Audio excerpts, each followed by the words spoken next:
For today's video, may pupuntahan tayong nagbebenta ng laruan. Funko pa din. So, murang-mura yung bigay niya ng presyo sa atin. Babiyahe tayo ng 1 hour sa Puna. Sa Puna tayo pupunta. Puna, Queensland. From here sa Barrow-Med sa Puna. Panoorin muna natin yung pagdadrive natin papunta ron. Panoorin nyo muna. From Barrow-Med to Puna, Queensland, Australia. Okay guys, yun hanggang ganito na muna yung for today's video natin ha. Long video to. Panoorin nyo.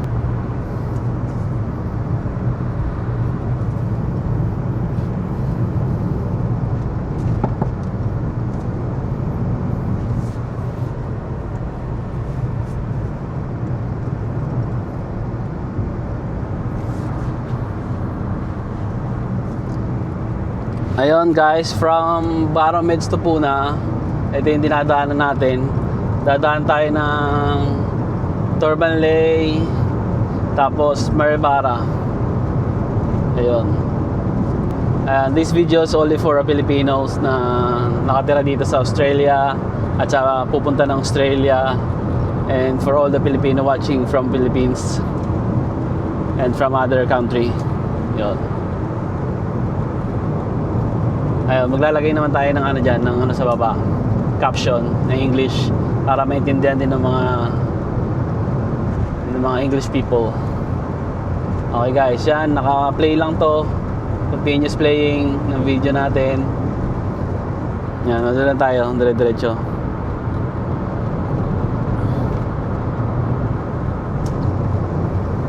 Yan guys, kaya gustong-gusto kong mag-collect ng mga Funko Pop. Kasi may paggagamitan ako nito talaga. May paggagamitan ako. Hindi lang to basta collection. May paggagamitan tayo nito someday. Yun, kaya kino-collect ko talaga to. Pero hindi ko muna sasabihin, secret lang muna yun. Meron tayong ano dyan, plano. Kaya tayo nag-collect ng mga toys. Kasi itong mga laruan na ito, hindi naman ito nabubulok eh. At pag nag-vintage, tumatagal, lalo ito nagmamahal. Di ba guys? Gaya ng mga laruan na ito. Hindi siya basta-basta. Kaya yon. Ito, panoorin nyo lang to. Ito tayo ng pipick up tayo ng laruan ulit doon. Funko Pop ulit. Guys, ang buhay talaga dito sa Australia, napakatahimik, lalo na dito sa mga ganitong suburb. Malayo kami sa city, mga almost 3 hours pa kami sa Brisbane pag pumupunta.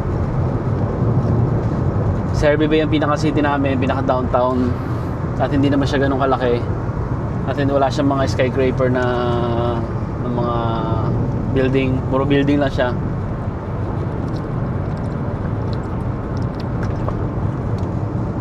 Ang skyscraper lang talaga pinakamalapit dito yung Brisbane, may mga skyscraper. Yun lang. Big city na yun.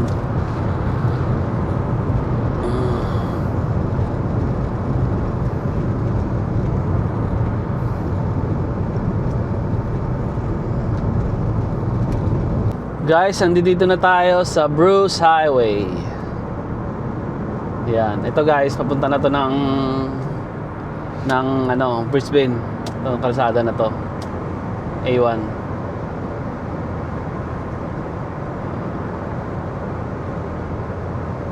Papuntang Bruce Highway na to. Dire-diretso lang to. Pag diniretso mo to, pa Brisbane na to. Mga Brisbane, mga 2 and 40 minutes pa mula dito. 2 hours and 40 minutes. Yun, ang takbo lang 100 to 110. Ayan, napakaganda ng kalsada, malinis, mapuno pa yung paligid. Ayan, kaya walang problema sa sasakyan dito. Talagang dire-diretso, walang masyadong lubak. Talagang kalsada rito maayos. So, pinong-pino yung kalsada, guys. Pakasarap magmaneho. Ang layo ng NLEX sa atin. Ito, hindi pa nga ito pinaka-NLEX eh. Parang ano pa lang ito eh. Parang hindi pa talaga highway ito eh. Pero yung kalsada niya, pinong-pino. Wala talagang kalubak-lubak. Tas libre lang to. Ito guys, ang maganda dito sa sinasabi ko na to, babiyahe tayo mula dito sa suburb namin, sa lugar namin hanggang Brisbane. 3 hours yun. Wala kang babayarang toll gate. Ayun ang mga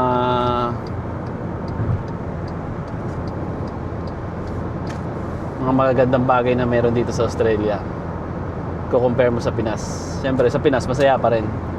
Dahil bansa natin yun. Dahil lahat ng mga kaibigan natin, kamag-anak natin, sobrang saya. Pero in terms of yung paligid, nature, maganda rin sa atin yun. Hindi lang naman, tingin ko hindi lang naman magandang lugar sa atin yung Maynila. Parang medyo crowded na.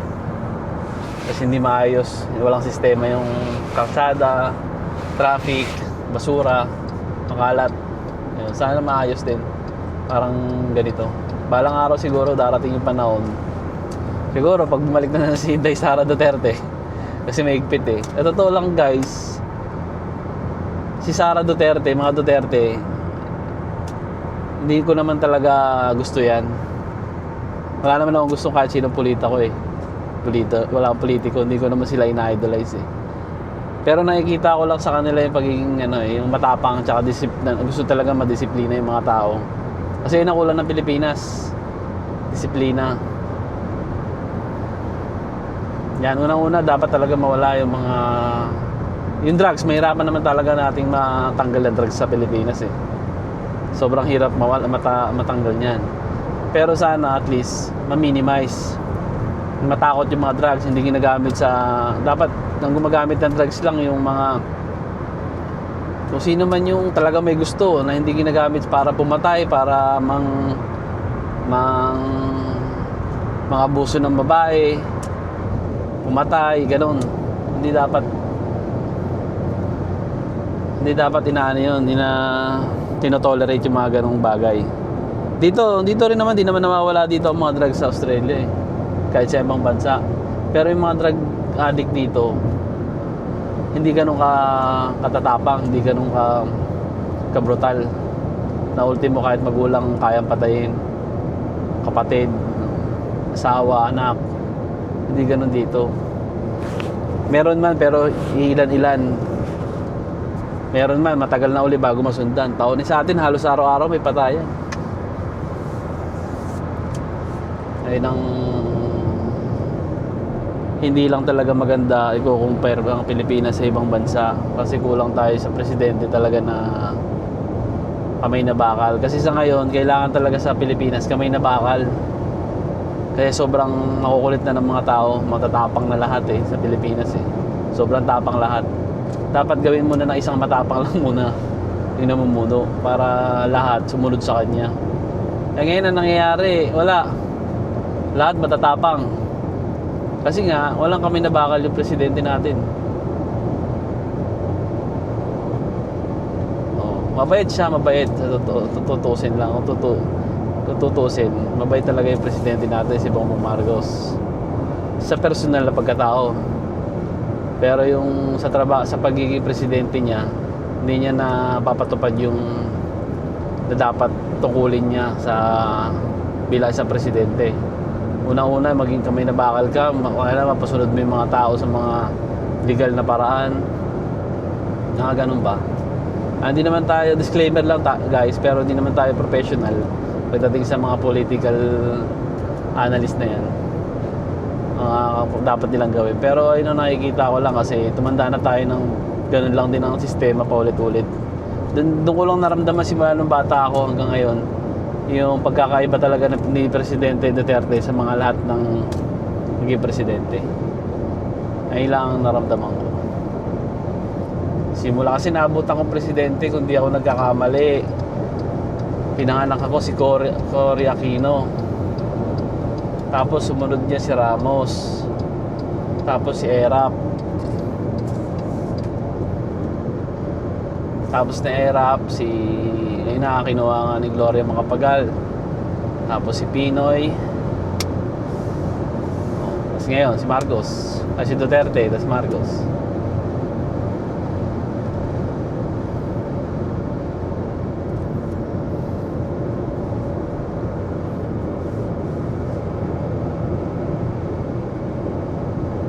Guys, focus muna tayo sa pagdadrive. Baka madali tayo ng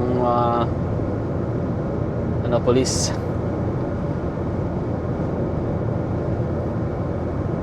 Although hindi naman tayo mabilis magpatakbo.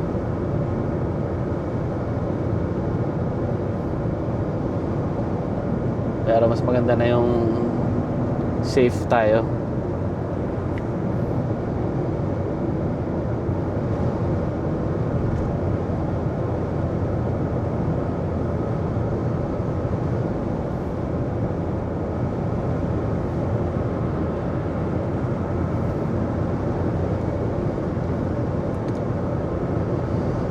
Okay guys, patayin ko muna ulit itong video natin para meron pa tayo matira doon sa Puna.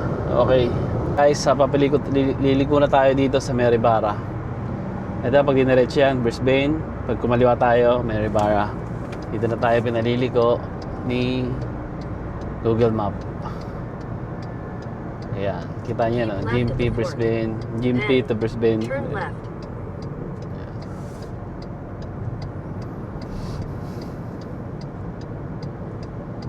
So, Meribara na tayo. Ayan, sementeryo guys. Malaking sementeryo sa Meribara. Ayan, nasa harap na yan.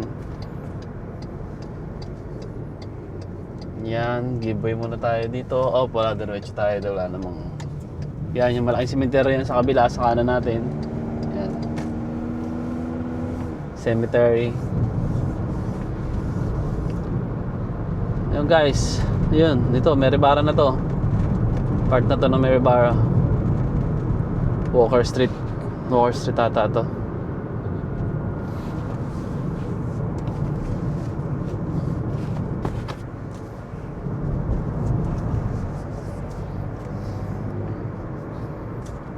Kung di ako nagkakamali, correct me if I'm wrong, ito yung Meribara ang unang-unang or maybe isa sa pinaka unang 500 meters. town dito sa Queensland, Meribara.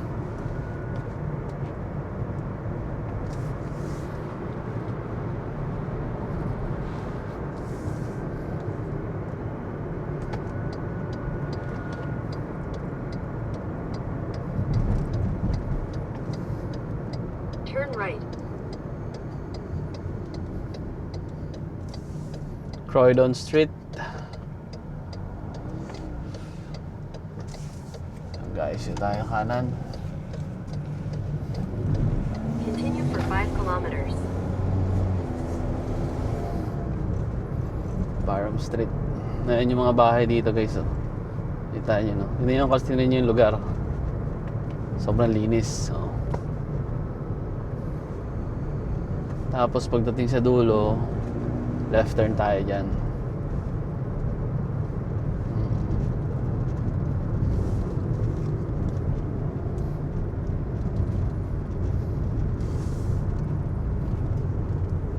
Ito, isa to sa mga old town, itong Meribara ng Queensland. Siyempre, ang capital ng Queensland, Brisbane.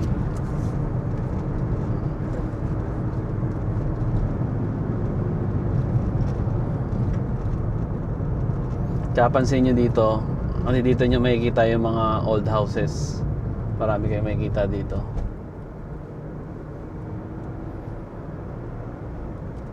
Dito din yung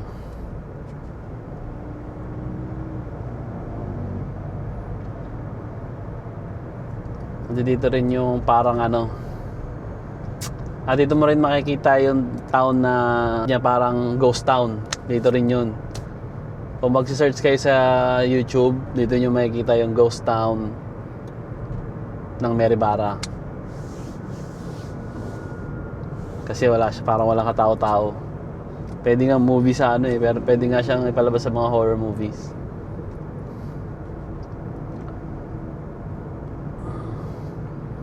So guys, straight lang tayo. Hindi ko alam kung saan tayo liligo nito. Oh, turn off na natin tong camera natin. Yan guys, ano yan, nakalagay dyan. Ano? Dominion Millings. Dominion Millings. Ano din to?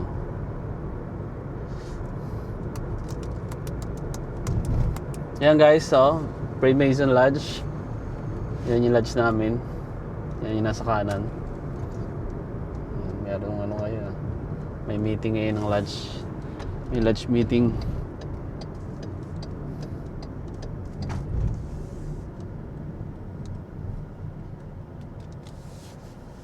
Hindi siya nag-green yung sa ano pedestrian. Ito lang sasakyan na dumadaan.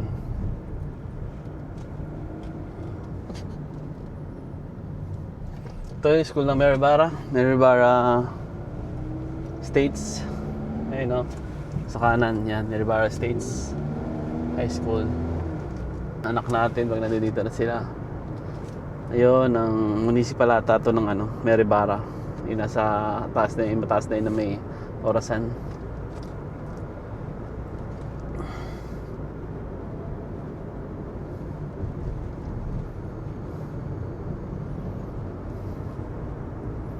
Tingnan natin kung ano yan. Ayun o, ang ganda o.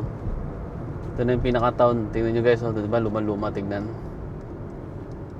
Ayun yung town nyo. Yun, City Hall ata yan, parang municipal ng diretso pa tayo. Dito nyo makikita guys yung ano, old town ng Meribara. Makikita nyo yung klase yung mga building niya. Sobrang luma na. Guys. Yan guys, oh, kita nyo yung mga building, di ba? Oh. Sobrang luma na ng mga building.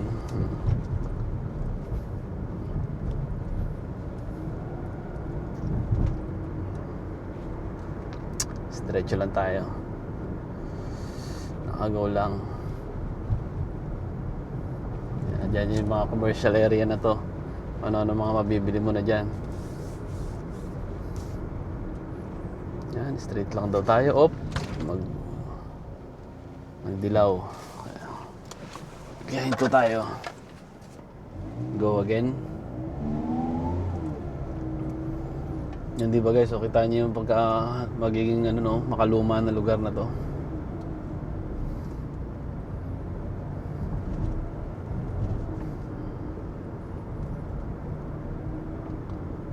Old town talaga siya.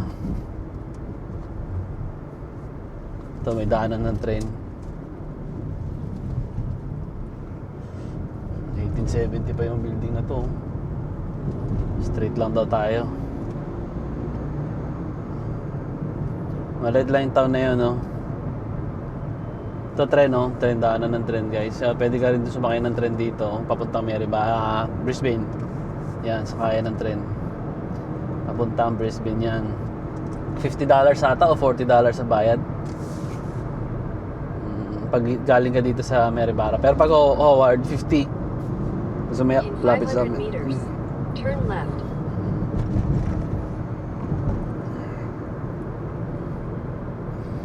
Kakaliwa na tayo ngayon dito sa Great Sandy Strait, Kulula Coast. May 26 minutes pa tayo.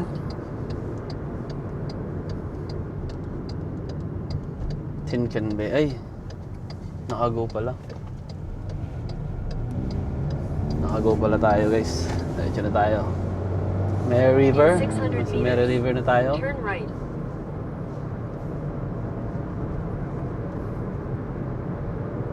Turn right daw.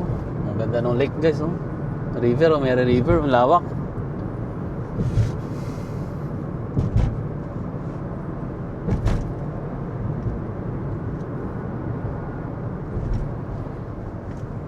Diretso lang daw, diretso lang daw. Tapos after diyan na ata tayo kakanan sa may next stoplight. Dito Turn tayo. right. Turn right daw tayo dito.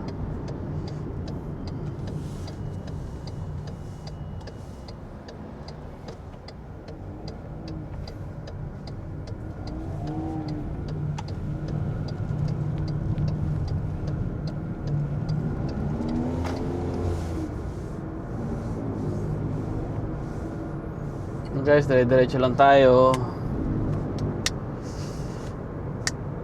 Makikita natin dito yung ano, signboard oh. Marum, Bunuru, Puna, Tincan Bay, Rainbow Beach. Yun yung mga tundaan na to doon papunta.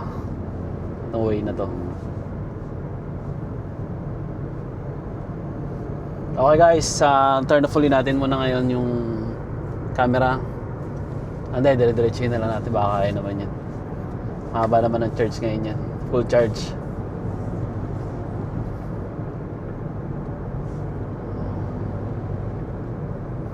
Okay guys, patay muna natin. Rural area na, nasa rural area na tayo ng Merbara. Rural area.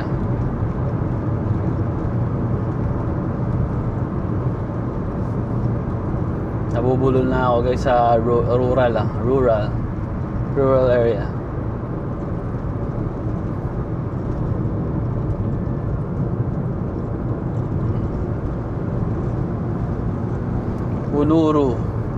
Bunuru, Tincan Bay. Mas malayo pa tayo dun sa Bunuru. Pinuntahan nila paring Reg nung nakaraan.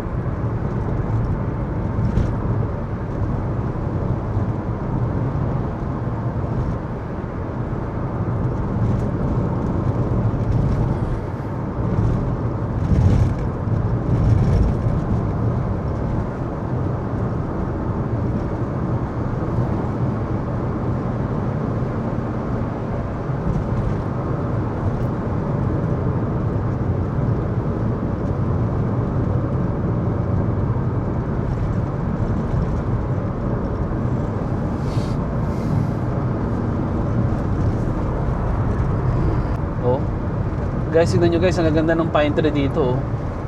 Ang haba, ang laki niya, no? Ang laking lugar na puro pine tree. Di ba? Ang ganda niya, no? Sobrang haba. Kita nyo ba? Oh.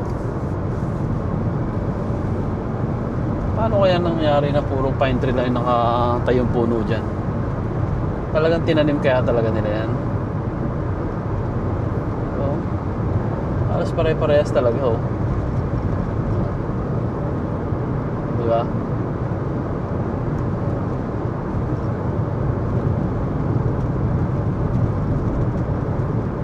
O baka binibenta nila, may may-ari niyan. Ha? O may may-ari yata nung lugar na yan. Search natin yan guys.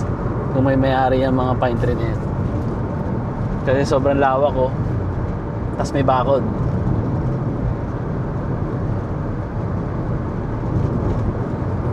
Maaaring binili nga yan, nilagay ng pwedeng buhatin yan at nilagay dun sa bahay niya, sabi gustong bibili.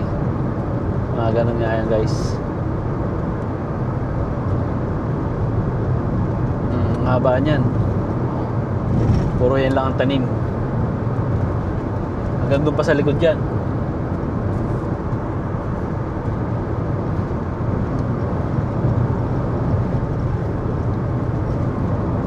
Okay guys, ciao. Naman yung mga magandang puno, oh, medyo malago yung ngayon dito. Gandang bumiyahe dito guys, straight na straight. Ang tagal nung pagka-straight ng lugar na to. Ilang kilometro kaya ang straight to? Oh, tingnan yung mga puno guys, ang ganda oh. Ganda mag picture siguro dyan ah. Kaso parang private. Parang private area, hindi ka pwede pumasok. May ano, yung may fence.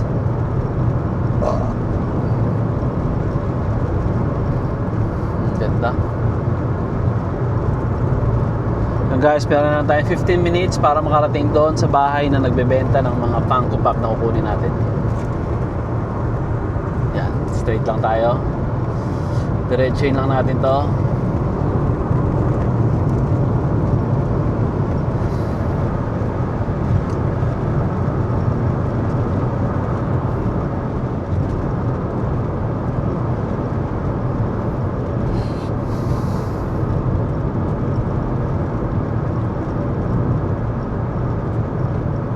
Floodway, daanan doon ng baha itong lugar na to. Tinken Bay, Maroom. Tinken Bay pag kumaliwa, pag dumiretso, Maroom.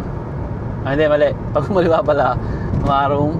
Pag dumiretso, Tinken Bay.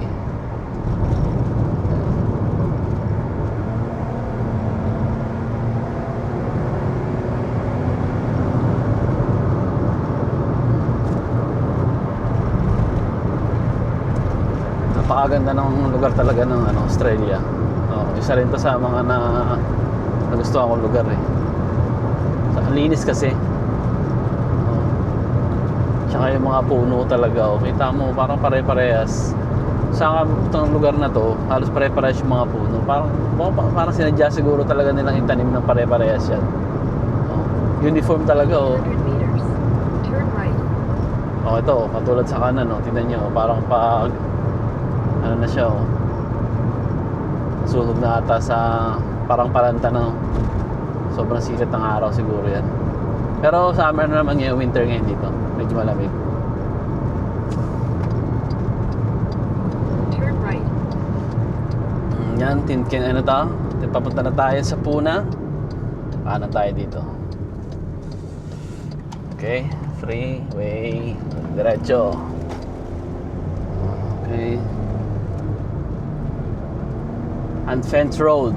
Watch for wandering animals. So may mga, ibig sabihin, may mga tumatalon-talon dito ng mga iba't ibang klaseng hayop. Pwedeng kabayo, wild horse, kangaroo, fox, dingo. Yung dingo yung mga native na aso dito. Wild dog din. Yun. Kaya dahan-dahan lang tayo.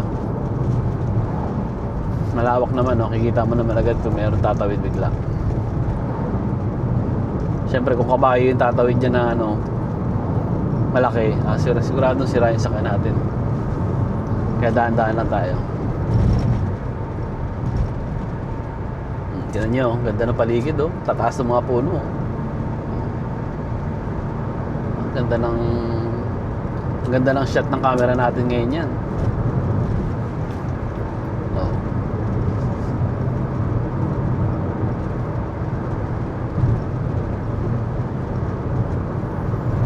May pang-upload na naman tayo sa YouTube, guys. Bukod sa pag-upload ng binili nating mga Funko Pop today, i-upload din natin tong magandang view ng Maryborough to Puna.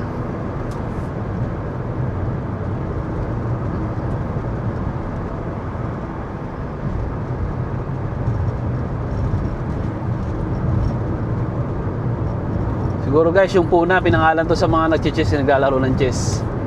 Siguro may isang nagtuturo na, Puna yung move mo. Puna. No? Guys, di kaya ganon? Siguro nakiki-epal doon sa naglalaro. Ang gusto niya i-move pun. Kaya sabi niya, Puna. Puna. Pwede rin mapuna, pinuna. Puna. Lagi kang puna ka ng puna eh. Hindi kaya ganun guys.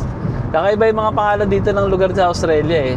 Pag mga ganyan patulad ng Puna, ibig sabihin niya, pinangalan niya sa mga word from pag mga aborigine, mga native Australian dito sa Australian, indigenous people dito sa Australia, mga aborigine. Mga salitang Puna, Maroom, ano pa ba? Marami pa dito. Kulula, mga ganong pangalan ba?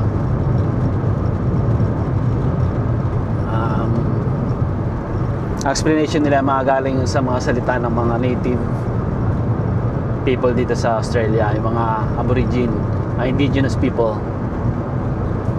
Yan guys, nakakuha na naman kayo ng sa akin ng mga aral-aral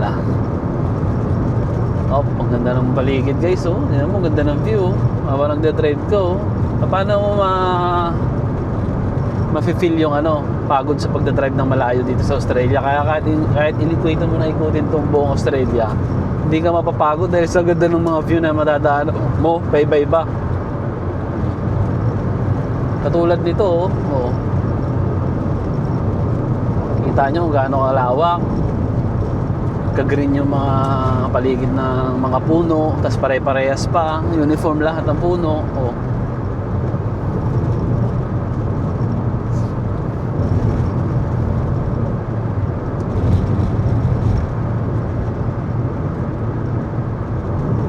Sobrang ganda talaga ng paligid. Ang ganda ng Australia. Dapat ganito rin ang gawin ng Pilipinas. Sabagay may mga ayan oh, paligid sa gilid oh guys oh. Ganda oh. Oh.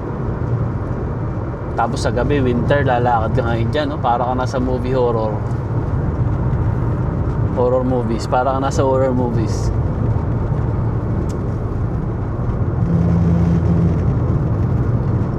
Big Tuan Creek. Big Tuan Creek Miller Bridge. Oh, Miller Bridge na tayo. Hindi kasi tayo pwedeng huminto dito eh. Yan guys, ang ganda rito oh. Oh. Parang nasa panaginip oh. Nasa panaginip lang ito makikita guys oh. Yung mga puno, tingnan nyo. Oh. Baba nga tayo dito mamaya. Pwede kaya mag-park dito mamaya. Parang sarap mag-park dito ah. Park tayo mamaya dyan para makapag-video tayo.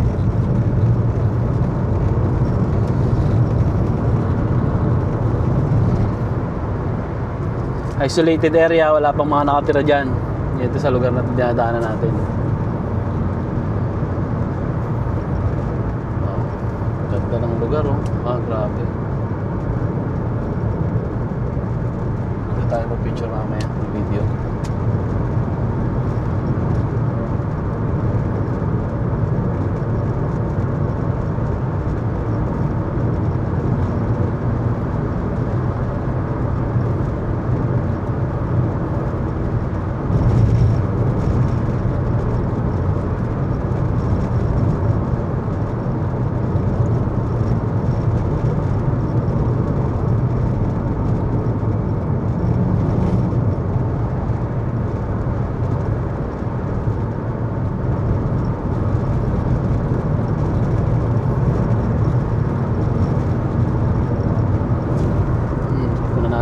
Guys, Puna to Tinken Bay. Yan, dito tayo sa Puna. Kakaliwa tayo ng Puna. Turn left.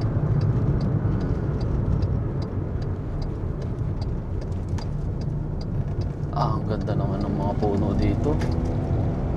Guys, may mga wild horse daw uli. Natatawid, matawid-tawid dyan. Hindi natin siguro alam, kaya huwag tayo masyado mong mabilis. Ganda lugar na to guys. Kaso nga lang nakaka-boring dito pag palagi ka dadaan dito. O dito ka nakatira. Kasi medyo magsasawa ka na sa view eh. Sa ganyang view. Tingnan nyo yung view na to guys. Kung gaano kaganda. Diba? Ganda ng view niya oh. Ayos na ayos talaga oh. Straight yung mga ano eh. Puno oh. Parang sinukat talaga yung pagtanim.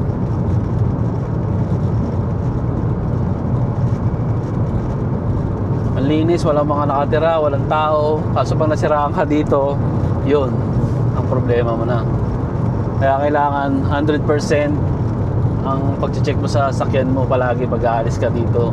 Pupunta ka ng mga iba't ibang lugar o suburb ng Australia. Kailangan ng 100% nasa condition sa sakyan mo. Kasi mahirap masiraan dito. Fuel, may extra fuel ka, extra tire. Kasi pag nasiraan ka dito, sobrang hirap. Paano pag wala kang load pagtawag sa road assist?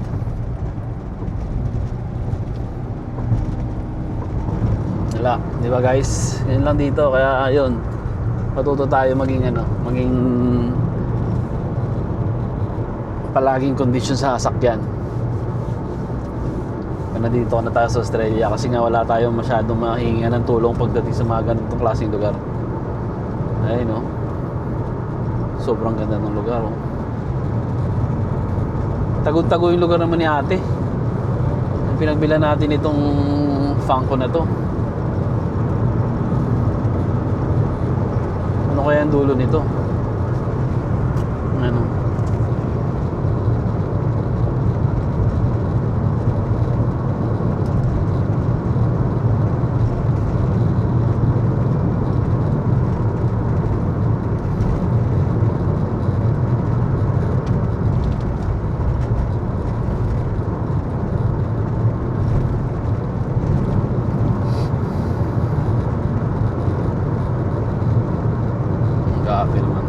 Ganda. Dapat pala sinama ko si Beverly. Oh, yung sa view pa lang mag-i-enjoy ka na eh. Ayun, may nasiraan sakyan dito. Ano to? Iniwanan na yun, nabando na. Ah, hindi. Ay, wala nga yun. Nabando na yung sasakyan dun. Abandoned car.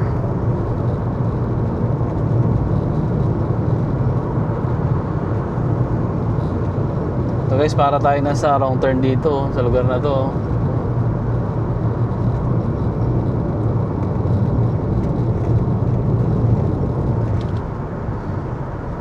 Tayo muna natin ulit guys.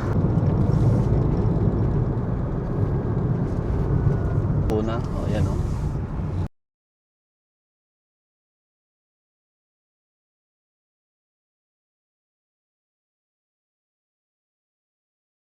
Tayo guys sa Puna. Ito na yung mga bahay-bahay na.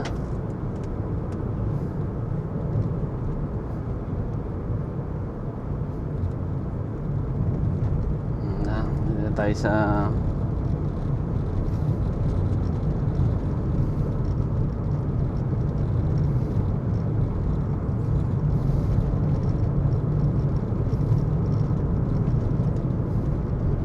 Puna. 12,000 benta yun. Ganda rin dito guys, numero. In 300 Yan. meters, turn left. Medyo malayo na to talaga siya sa ano. Malayo na siya sa Hervey Bay. Okay na sana medyo malapit-lapit pa sa Hervey Bay.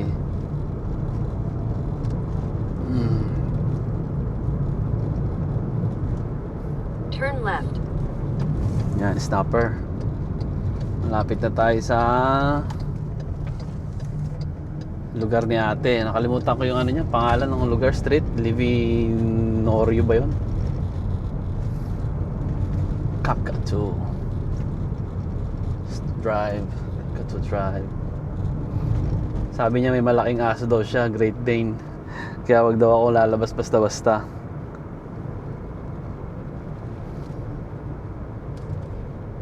Iabot na lang daw niya sa akin. Nakakatakot naman yung aso nun. Baka mga manakmal, no? Ibig sabihin, wild yung aso niya, no? Hindi niya kaya makontrol. Ayan guys, ito tayo sa roundabout. May puno sa gitna. Roundabout tayo dito. Titingin tayo kaliwat kanan. Ikot. Livistonia. Ito, Livistonia Street In na tayo. 300 meters, your destination will be on the left. Yan guys, nandito na tayo sa bahay niya ni ate. Yan na yung bahay nga niya. Itong malaki na bahay na ata na to.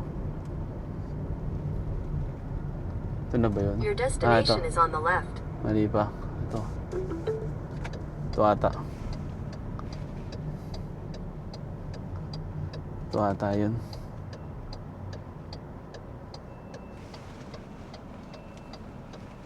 '51 Street.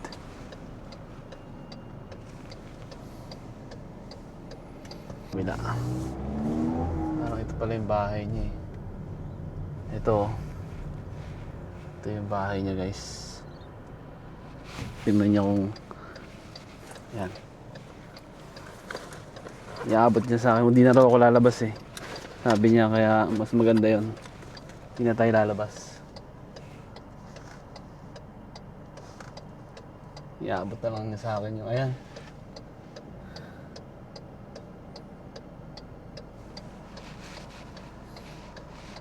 Yung wallet ko. Tingnan niyo si ate guys.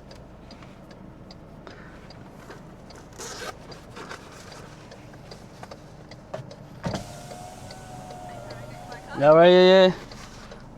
Yeah, you can check if you want. But, Yeah. Of course. How much? $40.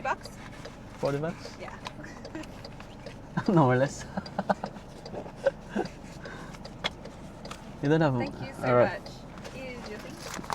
Alright, thank you. Enjoy. Can I check it first? Yeah. Yeah. They should be all in there. Nauta. This the The big ones are on the bottom. this one, right? Yeah. Yeah, okay. Chun-Li and The little, yeah. Captain Marvel. Nice, I'm trying to nice. get rid of all my props and stuff. 'Cause so many, all that stuff I got when I was a teenager and stuff, and now I'm like in a caravan. Alright, you still have more? Me, no, No. these were pretty much the last ones. Alright. Just let me know if you... I'm gonna go through boxes and stuff, so I'll hit you up if I've got anything. Yeah. Thank you. You're welcome. Thank you. And Okay, bye. yeah, bye-bye. So guys, ito yung pinakagusto natin. Ito lahat. Ito yung pinakagusto ko pala. Yan. Mura guys, di ba? Ako sa inyo eh. Medyo malayo-layo lang dito. Okay. Balik na tayo sa atin. Okay guys. Thank you for watching. Open natin ito mamaya. Guys, open natin ito mamaya doon sa bahay pagdating natin. Papakita ko sa inyo lahat ng isa-isa. Buksan natin.